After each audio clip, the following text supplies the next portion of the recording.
Okay. I think we're in good shape. So if I'm getting in the way, just, Okay. move. So, I won't be insulted. alright. Alright, when birds come into the wildlife center, hawks, owls, songbirds, mammals too, everything that comes in gets a physical done on it. So, in this case we've got red-tailed hawk, and the physical's recorded, and then we work off that chart as far as what's wrong with them. Today we have a young red-tailed hawk that has come in, and he's over here.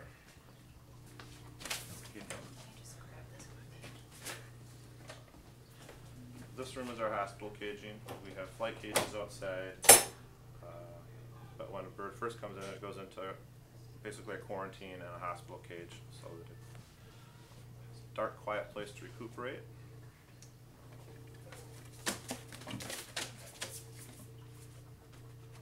Watch this hand up here.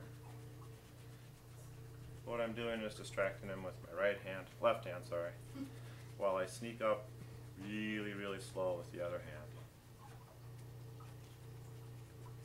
I don't want to grab for him because he's way faster than I am, and he'll just end up running up my arm and over my shoulder.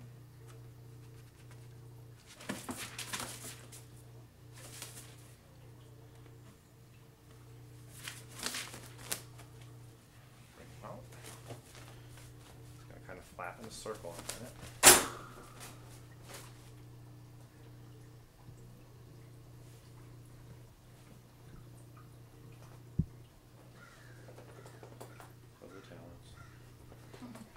They're sharp. Okay. So, some of the things we want to check for in a physical exam are the weight of the bird, if the bird has any broken bones, if the bird's feathers, what kind of condition his feathers are in. Birds of prey we get for a variety of reasons. This is a young red-tail. You can tell his age, several different factors. One, and most obvious, is his tail. Their first year of life, they come out with a banded tail. It's, darker colored, kind of chocolate, and there's many bands across that.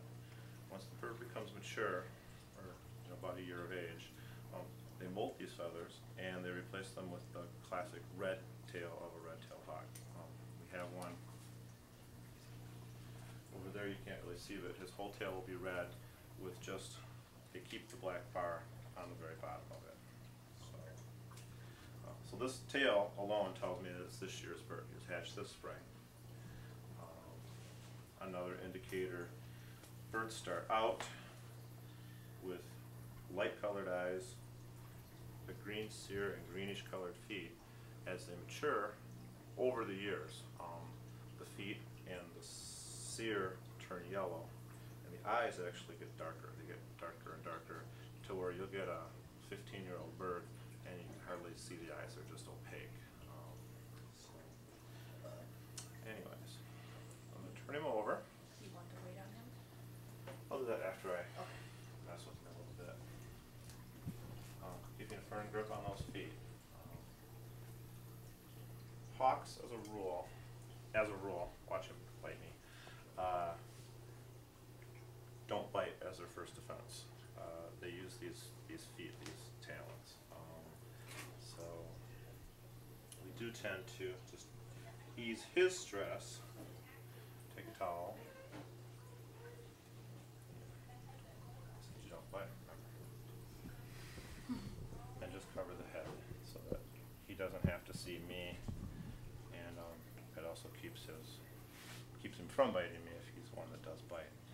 I'm going to extend the wing out. Just basically, it's just a physical exam. I'm going in and I'm feeling the bones.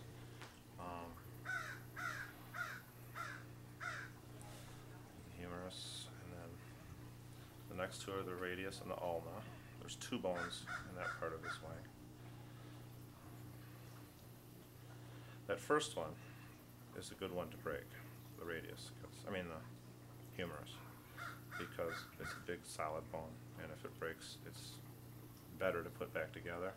The next two, the radius and the ulna, have to slide. That would be in our forearm if we were the bird. And if they're both broken, when they fuse, as the wing heals, a lot of times it freezes the joint and it doesn't have full range of motion. Anyways, I'm not finding anything in this wing. All the bones are intact. Knowing that I'm not going to excalibrate any injuries, I also test muscle tone by extending the wing and then letting him snap it back to see if it can, if he has muscle tone in it. Easy. Do the same thing with wing number 2.